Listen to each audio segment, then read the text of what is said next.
Hey everyone, welcome to CLAT Point and let's start today's The Hindu News discussion जो कि CLAT, ALET, DU LLB, LLM, NLSET and other law entrance test आप 2022 या 23 में देना चाहते हैं उसमें आपके लिए इंपॉर्टेंट हो सकता है। तो बिना समय गंवाए शुरू करते हैं। तो ये कुछ इस तरीके से आज का एडिटोरियल पेज द हिंदू का है। तो देखते हैं इसमें कौन कौन से आर्टिकल हमें डिस्कस करने हैं। सबसे पहले देखिए कि यहाँ पे हेट स्पीच से रिलेटेड आर्टिकल आया है। इसके अलावा न्यूज़ में भी 2-3 आर्टिकल्स आए हैं हेट स्पीच से रिलेटेड। अभी कल भी हमने इसको डिस्कस किया है, तो एक बार रिवाइज करेंगे इस आर्टिकल को। यहाँ पे इलेक्शन कमीशन से रिलेटेड है, उसके फंक्शन से रिलेटेड है। थोड़ा क्रिटिसाइज किया जा रहा है कि किस तरीके से गवर्नमेंट का इंटरफेरेंस हो रहा है इलेक्शन कमीशन के अंदर, और फिर थोड़ा सा इलेक्शन कमीशन के बारे में जानेंगे।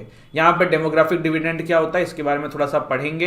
एंड यहाँ पे यूक्रेन एंड रशिया वाला इशू फिर से आया हुआ है और कुछ आर्टिकल्स न्यूज़ में भी उससे रिलेटेड आए हैं, तो इसको भी अच्छे से डिस्कस करेंगे। चलिए फिर आगे बढ़ते हैं। सबसे पहले देखो व्हाट इज डेमोग्राफिक डिविडेंड, ये वाला आर्टिकल देखने की कोशिश करते हैं। तो देखो डेमोग्राफिक डिविडेंड क्या है। यूनाइटेड नेशन पॉपुलेशन फंड के अकॉर्डिंग अगर डेफिनेशन देखें तो the economic growth potential that can result from shifts in a population age structure mainly when the share of the working age population is between 15 to 64 is larger than the non working age share of the population. अब ये सब आपको अगर नहीं समझ में आए तो सिंपल शब्दों में बोलूं कि ऐसी पॉपुलेशन किसी भी देश की जो ज़्यादा वर्क वाली कैटेगरी में आती हो, जो कि जैसे कुछ लोग जैसे 15 के अंडर जितने भी होंगे वो काम थोड़ा करते होंगे, 64 के ऊपर वाले ज़्यादा रिटायर होते हैं या फिर काम नहीं करते हैं। तो देश की इकोनॉमी के ग्रोथ में जो है वो 15 से 64 की एज ग्रुप वाले लोग ज़्यादा कह सकते हो इन्वॉल्व रहते हैं। तो यहाँ पे वही कहा जा रहा है, this is what demographic dividend, इसी को यहाँ पे डेमोग्राफिक डिविडेंड बोला जाता है। अब एक रिपोर्ट है पॉपुलेशन फाउंडेशन ऑफ इंडिया, इसके अकॉर्डिंग अगर भारत में 15 से 59 ईयर ऑफ एज के लोगों को आप देखो तो 62% है आज की डेट में, जो कि भारत के लिए एक बहुत अच्छी बात है। देखो चाइना के साथ यही प्रॉब्लम है, वहाँ का डेमोग्राफिक डिविडेंड खराब हो रहा है, बट इंडिया में ये चीज़ बहुत अच्छी है कि अभी हमारा डेमोग्राफिक डिविडेंड ना फेवर में है। क्यों? 15 से 59 ईयर्स के एज के बीच में अगर 62% जनता है टोटल जनता में से, तो आप ये सोचिए कि कितनी अच्छी ये बात रही कि देश की इकोनॉमी में ये लोग कहीं ना कहीं जॉब करेंगे, काम करेंगे, प्रोडक्टिविटी बढ़ाएंगे। तो ये एक चीज़ है। पर इस आर्टिकल में ना दोनों बातें कही गई हैं। देखो ये अच्छी भी चीज़ है कि 15 से 59 ईयर ऑफ एज आपके पास जनता ज़्यादा है। इसका नुकसान भी ये कि अगर ये जॉबलेस हो गए ना तो ये मतलब उतना ही आपको पीछे की तरफ खींचेंगे, देश की इकोनॉमी को उतना ही पीछे की तरफ खींचेंगे, और जिसके अभी ज़्यादा चांसेस दिख रहे हैं कोविड के बाद। और इसके बाद हम देख रहे हैं किस तरीके से जो लोगों की जॉब्स जा रही हैं, लोग जो हैं वो काफ़ी काम धाम नहीं कर पा रहे हैं, गवर्नमेंट जॉब धीरे धीरे प्राइवेटाइज होती जा रही है। तो ये सब चीज़ें जो हैं उसी को इस आर्टिकल में बताया गया है और वही मैंने आपके साथ डिस्कस करने की कोशिश करी थी। डेमोग्राफिक डिविडेंड अभी सबसे ज़्यादा भारत की जिस स्टेट में वो है बिहार, फिर उत्तर प्रदेश, और साउथ में डेमोग्राफिक डिविडेंड ना थोड़ा सा रेशियो खराब चल रहा है। वहाँ पे जो आप कह सकते हो जो सीनियर लोग हैं, वरिष्ठ लोग हैं, उनकी संख्या ज़्यादा है comparatively to the younger population. But UP, Bihar, Madhya Pradesh, यहाँ पे डेमोग्राफिक डिविडेंड जो है वो इन स्टेट्स के फेवर में है। बाकी लेट्स सी कैसे ये स्टेट जो है इसका फ़ायदा उठाते हैं। इंडिया की डेमोग्राफिक अपॉर्चुनिटी आप देखो 2011 तक ना डिपेंडेंट पॉपुलेशन जो है वो 39% थी, वर्किंग एज पॉपुलेशन थी 61%। डिपेंडेंट पॉपुलेशन आप समझ रहे हैं 64 से ऊपर, 15 से कम। एक बेसिक आइडिया ये होता है ना, जो वरिष्ठ लोग होते हैं आपके घर में वो आप पे डिपेंडेंट होते हैं, जो आपसे छोटे होते हैं घर में, जो 15-16 साल से कम जो पढ़ाई कर रहे होते हैं वो आप पे डिपेंडेंट होते हैं। तो 2011 में तो ये सीन था। 2031 में 2031 में ऐसा कहा जा रहा है कि डिपेंडेंट पॉपुलेशन होगी 35% एंड वर्किंग एज पॉपुलेशन होगी 65%। 2051 को देखा जाए तो 38% जो है वो डिपेंडेंट पॉपुलेशन है एंड वर्किंग एज पॉपुलेशन जो है वो 62% है। तो ये आपने कुछ आंकड़े देखे, कुछ जानने की कोशिश करी, और ये था डेमोग्राफिक डिविडेंड। अगला आर्टिकल जो है वो हेट स्पीच से रिलेटेड है। सुप्रीम कोर्ट ने हेट स्पीच से रिलेटेड यहाँ पे एक न्यूज़ आई है और एक एडिटोरियल आया हुआ है। न्यूज़ क्या आई है कि सुप्रीम कोर्ट ने मिनिस्ट्री ऑफ होम अफेयर्स से रिपोर्ट मांगी है कि ये जो उत्तराखंड में घटा था, आपने इसके ऊपर क्या स्टेप लिए और इस तरीके की चीज़ें गलत हैं एक्सेट्रा एक्सेट्रा। तो ये यहाँ पे देखेंगे आगे इस पे क्या फैसला आता है, फाइनली क्या वर्डिक्ट आता है। और यहाँ पे क्या है, देखो cost for social consensus against hate speech. तो यहाँ पे एक एडिटोरियल आया हुआ है कि क्या प्रॉब्लम्स हैं, क्यों ऐसा हो रहा है, क्या सुधार किया जा सकता है। तो एक बार इसको देखते हैं।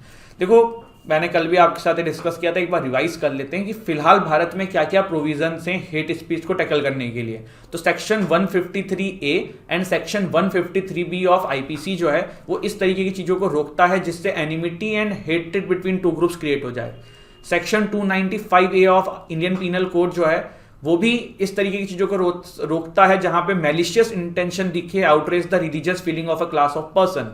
Section 505 sub clause 1, 505 sub clause 2, this also make the publication and circulation of content which may cause ill will or hatred between different group and offense। RPA act जो है, रिप्रेजेंटेशन ऑफ पीपल एक्ट है 1951, उसका section 8 ये कहता है कि ऐसा कोई भी बंदा जो कन्विक्ट हुआ हो हेट स्पीच के मामले में, he can not contest the election.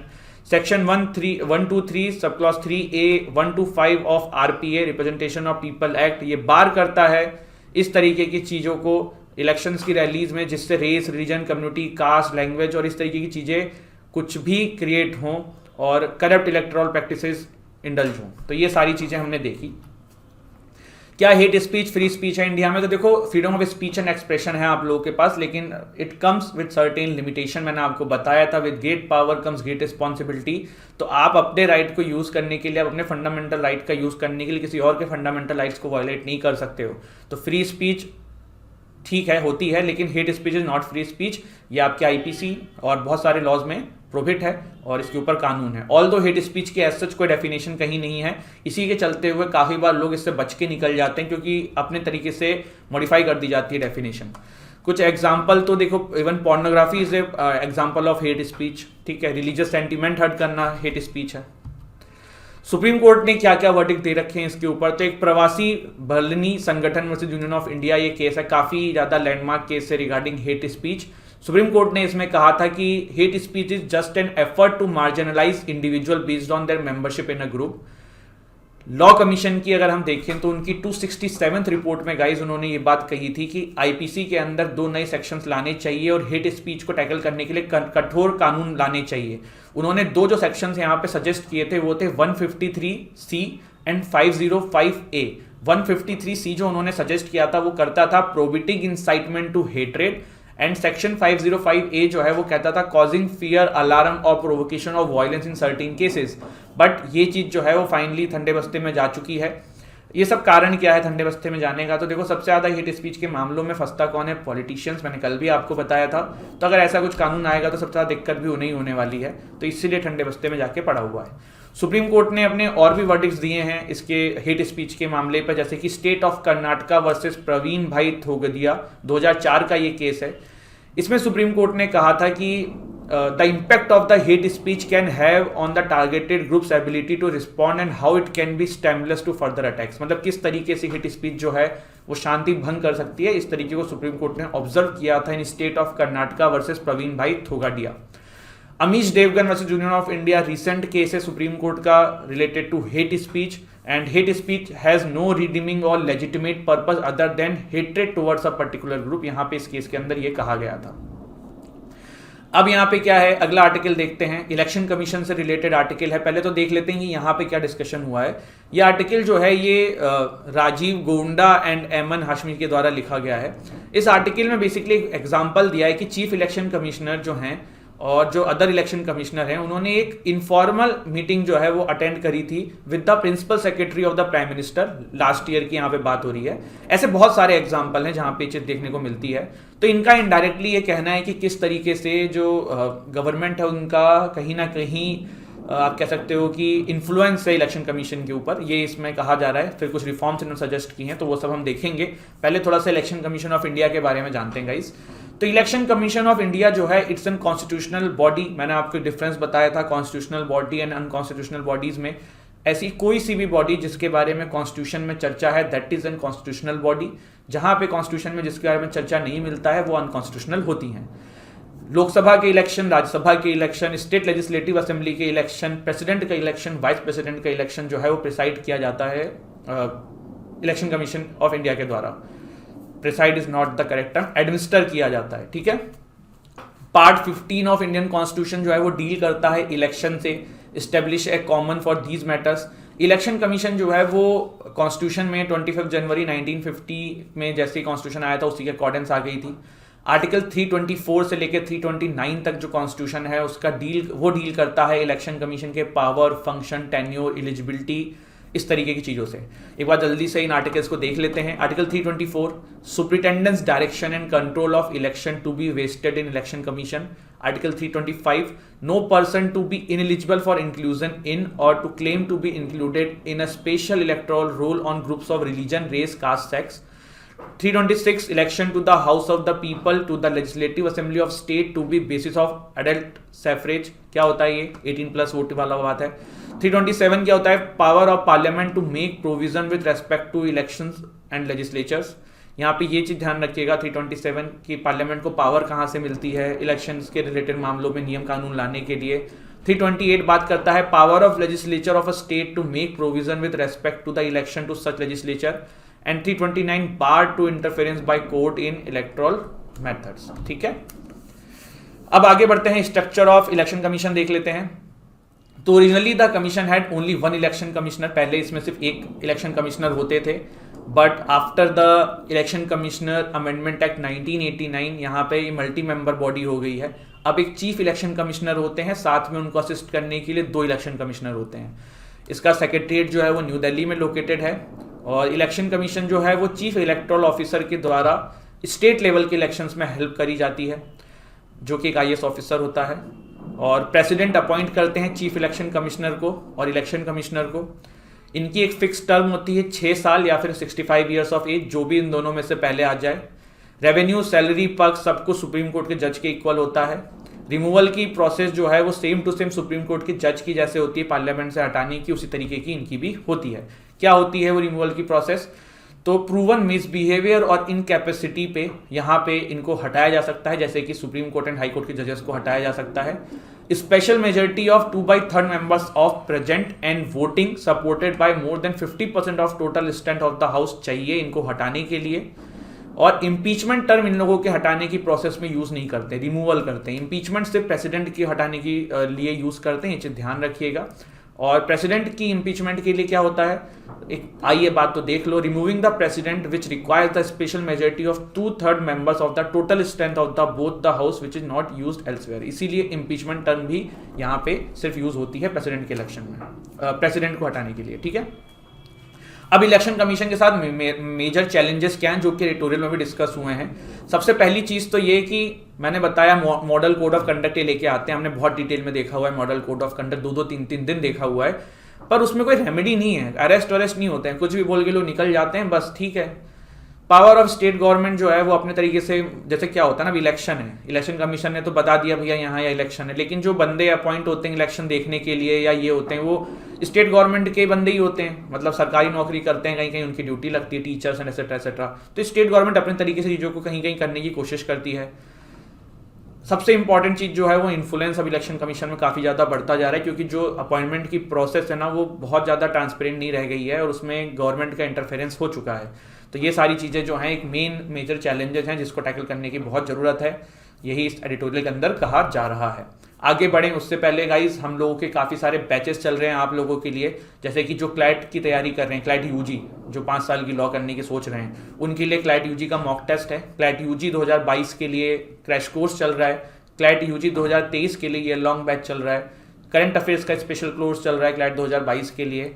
AILET का मॉक लेना चाहें तो आप ले सकते हैं। जो क्लैट पीजी की तैयारी कर रहे हैं उनके लिए हमारे यहाँ पे 3 कोर्सेज हैं, एक क्लैट पीजी 2022 के लिए क्रैश कोर्स, एक क्लैट पीजी 2023 के लिए ईयर लॉन्ग बैच, और क्लैट पीजी 2022 के लिए मॉक टेस्ट चल रहा है, ठीक है, जिसमें 10 मॉक्स हैं।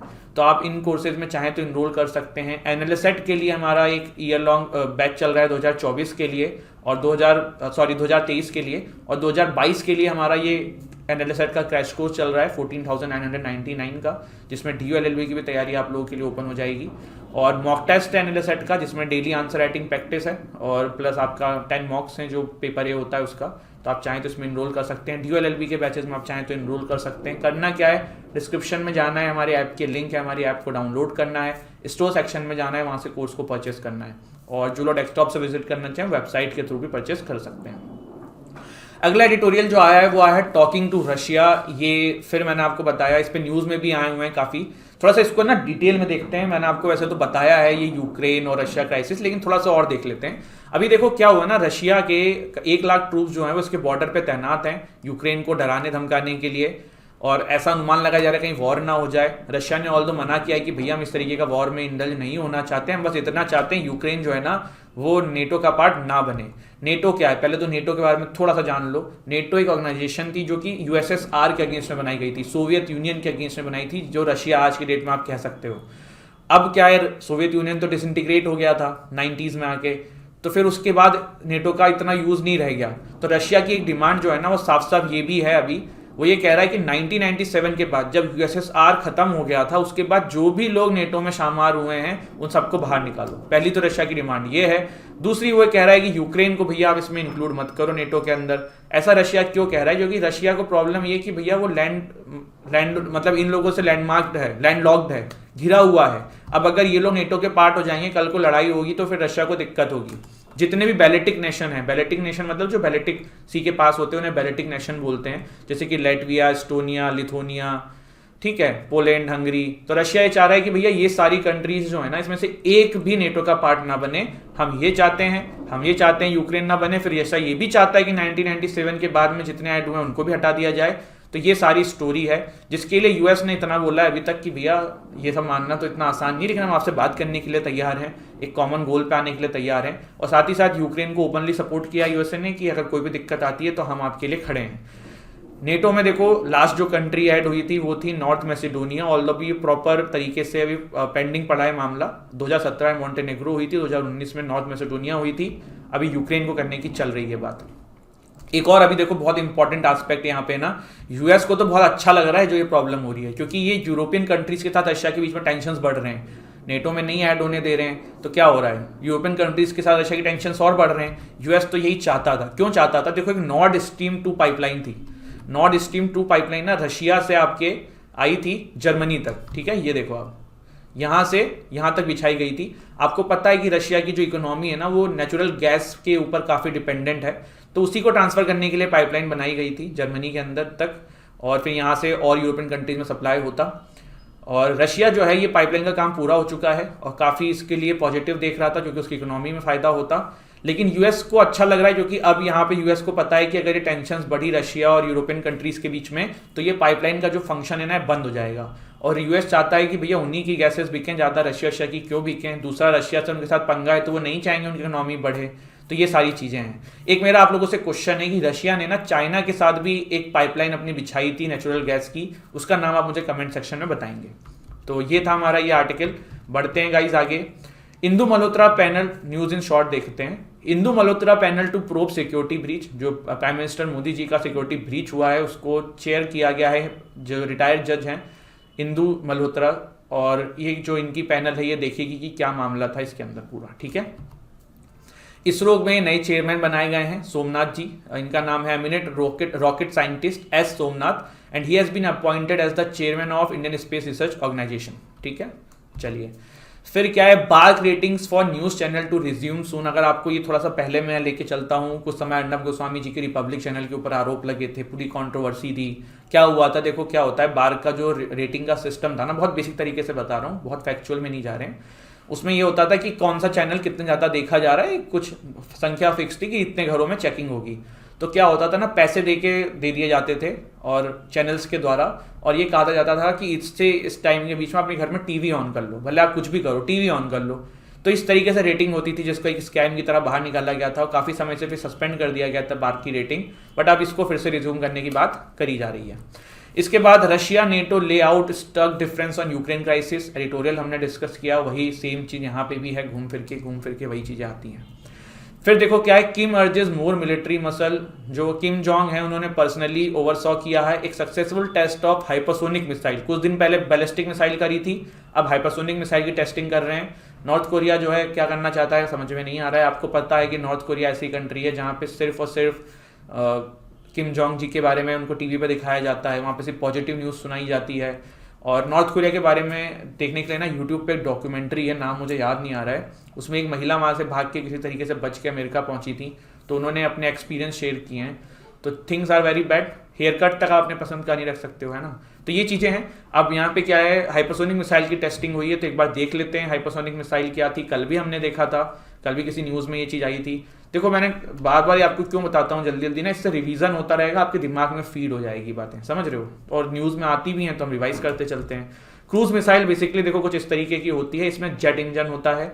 एक क्रूज मिसाइल की दूसरी जो मिसाइल होती है उसे बोलते हैं बैलिस्टिक मिसाइल। बैलिस्टिक मिसाइल होती है, एक क्रूज मिसाइल होती है। बैलिस्टिक मिसाइल में जेट इंजन नहीं होता, उसमें रॉकेट इंजन होता है, उसमें फ्यूल आपको फिल करना होता है। जेट इंजन ना फ्यूल ऑक्सीजन के थ्रू बना भी लेता है जब एयर में होता है, तो ये एक बेसिक डिफरेंस है। अब क्रूज मिसाइल जो है ना वो कुछ इस तरीके से चलती है, सुपरसोनिक मिसाइल, क्रूज मिसाइल, इसे पहले हवा में ऊपर उड़ती हैं, फिर ये सीधे चलती हैं, फिर टारगेट पे आती हैं। बैलिस्टिक मिसाइल क्या होती है, ये पैराबोलिक शेप में ऊपर आती है और फिर ग्रेविटी के फंक्शन से ही टारगेट पे पहुंचती है। कोई भी रडार जो है ना वो इजीली बैलिस्टिक मिसाइल को ट्रैक कर लेगा, बट क्रूज मिसाइल को नहीं कर पाएगा, क्योंकि ये इतने हाइट पे ही नहीं होती हैं। जो आपकी बैलिस्टिक मिसाइल होती है ना, 1500 से 2000 किलोमीटर ऊपर तक जा सकती है, वहीं आपकी जो क्रूज मिसाइल है वो 100 किलोमीटर से ऊपर नहीं जा सकती है। तो इसलिए इसको रडार के अंदर जो है करना जो है वो इजी नहीं है। सॉरी मैंने 100 बोल दिया, 100 किलोमीटर भी नहीं है, 15-20 किलोमीटर है। 100 किलोमीटर तो बहुत ज़्यादा हो गया। 15-20 किलोमीटर से ज़्यादा, 25 किलोमीटर से ज़्यादा हाइट नहीं कर सकती, क्योंकि इनको सीधा फिर एक पूरा जो रास्ता है वो तय करना होता है। तो ये चीज़ है जो ध्यान रखिएगा, ठीक है। और भी इसमें कुछ है क्या, नहीं है, मैंने आपको बता दिया। ये क्रूज मिसाइल है, BrahMos is one of the greatest example of cruise supersonic missile in India. Ballistic missile भी आप देख सकते हैं, ठीक है।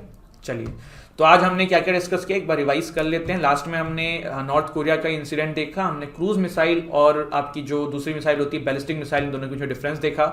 रशिया नेटो का मामला देखा, बार्क की रेटिंग्स रिज्यूम होने वाली है, नए चेयरपर्सन बन रहे हैं, इंदु मल्होत्रा पैनल जो है सिक्योरिटी ब्रीच को करेगी। ये नॉर्थ स्ट्रीम 2 पाइपलाइन का कॉन्सेप्ट ध्यान रखना, रशिया से जर्मनी में गैस पाइपलाइन के थ्रू इकोनॉमी बढ़ाने के लिए रशिया ने बिछाई थी, बट अब यूएस खुश है क्योंकि ये बवाल हो रहा है उससे। रशिया के साथ अब ट्रेड तो करेगा नहीं कोई, है ना, तो यूएस के तो मजे हैं, उनको चाह रहे हैं कि हमारे ही ट्रेड हो। इसके बाद नेटो के बारे में भी हमने जाना, and then we talked about our courses, जिसमें आप इनरोल करना चाहें तो डिस्क्रिप्शन में जाइए एंड ऐप को डाउनलोड करिए। आप कॉल भी कर सकते हैं, नंबर दिया हुआ है ज़्यादा जानकारी के लिए। फिर हमने इलेक्शन कमीशन इंडिया के बारे में थोड़ा सा देखा। पहले तो हमने ये देखा कि क्या प्रॉब्लम बताई जा रही है, कि किस तरीके से इन्फ्लुएंस है सरकार का। इलेक्शन कमीशन ऑफ इंडिया है क्या, क्या क्या आर्टिकल्स हैं, चीफ इलेक्शन कमिश्नर क्या होता है, 2 इलेक्शन कमिश्नर कैसे होते हैं, क्या प्रोसेस इनकी अपॉइंटमेंट की, क्या इनका टेन्योर होता है, कैसे रिमूव कर सकते हैं, ठीक है।